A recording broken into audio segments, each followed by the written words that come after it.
this is Candace, and I'm pretty sure if those of you who follow us know that we are not in our normal setup. Yeah, I need a whole haircut. We decided to make it super comfortable today, and your hair looks fine. Oh, thanks. Yeah. October, our last episode was the domestic violence episode, and we had a lot of feedback that we have yet to respond to. So that's what we're going to do in this episode. All right, so we asked the question, have you ever experienced domestic violence? We had 71% of you say yes, and then 29% say no. Then we said, do you know someone who has? And 93% of you guys said yes, and 7% said no. So that's definitely like from experience to knowing somebody. Yeah. Like, just because you haven't experienced this doesn't mean that you don't know someone who has. Every one of you who are watching this probably knows someone, and you don't even know it, that has experienced domestic violence. So, our next question was, what stopped you from leaving the domestic violent relationship? So, we had a bunch of different responses. Crazy as it sounds, I thought it was because he loved me so much. Wow. That was definitely, and I've seen that happen. Definitely, especially in women in my own family. Yeah. Yeah. It wasn't always bad times. So that makes sense too. Like, being blinded by the good times, and it just kind of overshadows what's really going on behind the scenes. Like, I can speak to that from my own personal experience.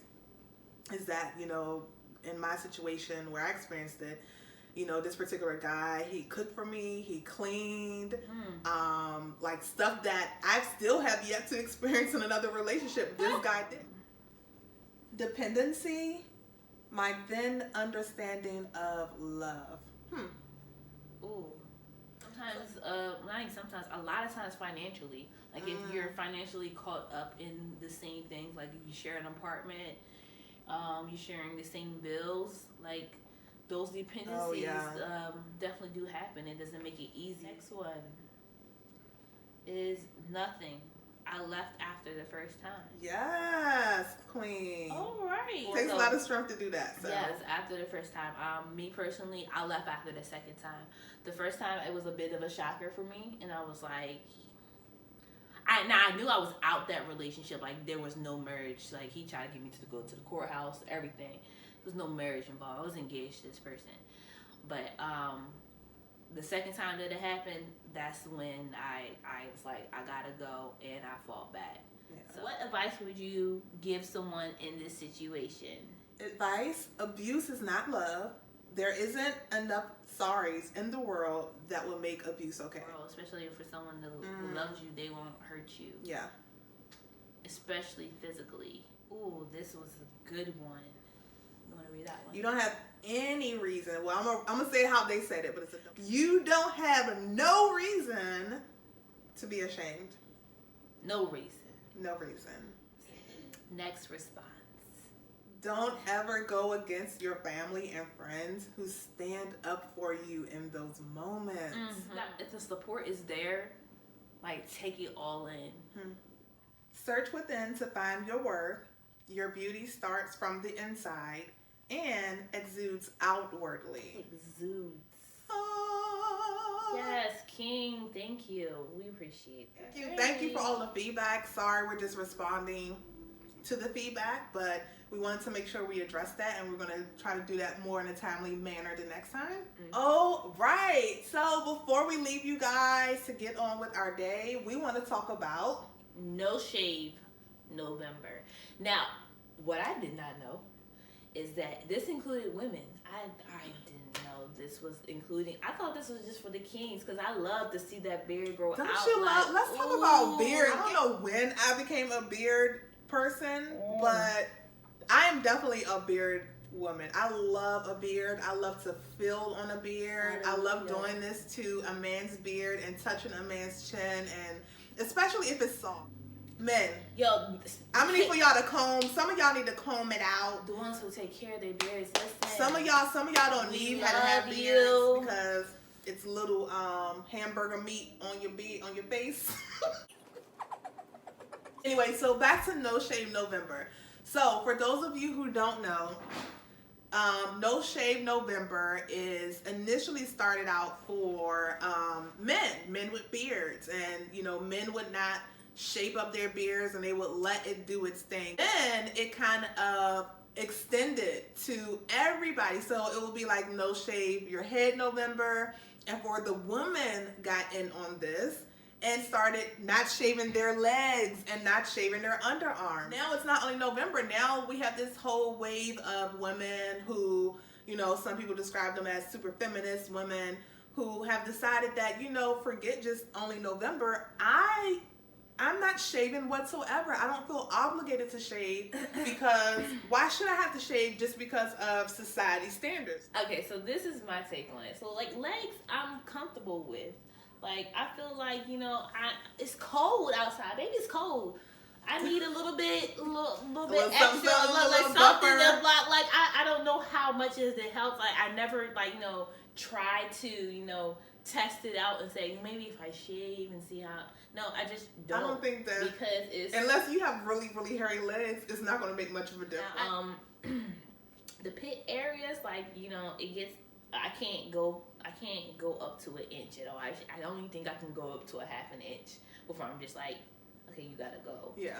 And that's just because I don't like deodorant stuck in. I don't like that whole type of word, like a sleeveless dress or whatever. Like, I don't want to have to worry about, oh man, I gotta actually go home and shave as well as shower. Like, I can't just take a shower. So is shaving really that much of a chore? No, it is. It depends on how much you have to shave. So I would agree. I think in the winter months I'm less when it comes to my legs, because my legs are not showing, I'm less adamant about shaving my legs. And I do completely agree with you. On my underarms I do shave because I don't like the clumpy deodorant. And then I go to the gym a lot, so it's when I have hair under my arms, I feel like I sweat more. And maybe just in my mind, but I feel like I sweat more under my arms when there's hair there. Do you feel like it makes a difference whether you're in a relationship or not? Yo, for real, it does. It definitely does for me. Because if I'm not going to be out anywhere or see anybody, I really don't care. Especially in other areas. This is just me personally. Hey, go full wolf. Somebody likes to love it. Full wolf. Wait a minute. It's a garden. Listen, you'll find some good fruit, but.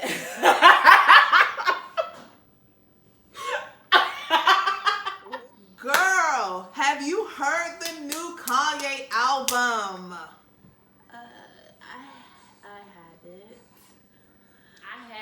Have yet to check out Jesus is King by Kanye. I haven't yet spiritually have gotten there yet, but you have. Yes. Okay. I wrote on my Facebook page, this is the most old Kanye that I have felt in a long time. And it's so weird to me. I definitely heard a lot of that. It is so weird to me that this would be the album. It just reminded me of the Kanye that I fell in love with, College Dropout, Late Registration Kanye. I was I literally, when I first heard it, I listened to the album the rest of the day. And the next day I was back to College Dropout. I was listening today I went to the gym. I was listening to Late Registration because I was yo, it took me back. And I'm a Kanye fan before Kanye, before Kim Ye, before that, I was a hardcore Kanye fan. Me personally, I've been prepping myself to listen to his new work. And this is I've been definitely looking at his interview, one that he did on the plane when he was talking about in preparation for this album. He was requiring the people hey, don't have premarital sex. Want people fasting, all these different things. I was just okay, Kanye, what you doing? Basically required the people working on the album, singing on the album, to do certain things. So basically live damn near perfect Christians while they were creating this album. so it can be as pure as possible in his eyes. And I'm just like, okay. My thing is like, I don't want to follow the newest fad of a possible false prophet. Like, I need to get some legitimacy out of it. And I feel like when I was watching these interviews, I was like, okay, Kanye, like, I feel like you, like you said, like, I feel like we're getting some of the old Kanye back. Like, Kanye is starting to move back to his other side of him. You know, I can't listen to Kanye in interviews. I can't, because I think he's all over the place. I think Kanye has a lot of issues, like literally, and he's, you know, of course, he says he's bipolar, and you see that in his interviews. But I still think that doesn't take away from me thinking that he's a creative genius. He definitely is, and that's what I feel when I look at the interviews that I have been looking. You're just surrounding just the church stuff. I'm like, okay, you know what? I think I can, you know, be on board with this and support this. Like, I'm super protective of my ear gate and eye gate. So I'm just like, okay, like, I don't want to just like feed into just something that ain't for me. And Kanye is building a movement that it should be like, church should be about community. And for it's been too long that the church has not been about community. And when he have his Sunday services, like, I respect that, because it's like, I don't care what your background is, I don't care who you are, like, we are all in this together. When you look at his Sunday services, it's black, white, Filipino, Asian, it does not matter, like Indian. And that's what it's all about. It's just a whole bunch of people who's trying to get spiritually in tune and connected, and they come here and they worship God. Not, oh, well, you don't praise Jesus, so you can't worship with me, and your religion is wrong. No, it's we're all praising God. And that's why I feel like Kanye is kind of going with it, even though the album is called Jesus is King. But it's like, it's kind of drawing people in a different way, that I feel like if you are really doing this correctly, then you're going to do that. Because the thing about where I feel like Christianity has gone wrong for a very long time is that it's this in group, out group dynamic that turns a lot of people off. He's like, I respect that he doesn't care about what anybody else has to say. Like, his transition is his transition, and I feel like, you know, his wife and everybody else will follow suit eventually. The first time I gained respect for their relationship is when, after I listened to the album, I got curious. So I ended up watching an episode of the Kardashians, and I don't watch the Kardashians a lot. And the one episode I watched, her and Kanye had a little argument, and he ended up walking out. But in the middle of that argument, she says, I understand, like, babe, I understand you're on your own journey, and I've been respectful of that, but you also need to understand I am where I am. And to me, that was such a powerful moment, because you're in a relationship, and especially when you're married, your partner will have these moments. If they are really like on their grind and doing what they're supposed to do, your partner is not going to be the same person you married. And it should be that way. And I think the best marriages has to have room for that to happen. You have to have room for your partner to evolve, and not only room, but you promote it and saying that, I know you're here, but I'm here. But guess what? We are still here together, even though you're there and I'm there. And I think that's what I respect. And it made me view their relationship differently. Like, this is a legit thing, and I'm here for it. And she actually respects, like, they have like a really good respect for one another. Yes. So the fact that, you know, they're able to be like, all right, hey, let's work on this. They don't just, like, even though he walked out, like, I know that he walked out to not, like, you know, pour so much negative energy in it, and that they were able to revisit it later. Yeah. But they're able to, like, you know, talk about these things and support each other. But yeah, like, you know, we talked a lot about Kanye. All right, Kanye, you get a plus. All right, so that is all from us today. We just wanted to check in and I guess kind of go down some hot topics that's been on our mind. So thanks for rocking with us this first season. We've been learning a lot. We've been learning as we've been going, building the road as we've been going, but thanks for those who have been consistently holding it down, seriously. Follow us on Instagram at The Water and Wine Show. Follow us on Facebook at The Water and Wine Show, and subscribe to our YouTube channel, Water and Wine Show. Until next time, y'all. Peace.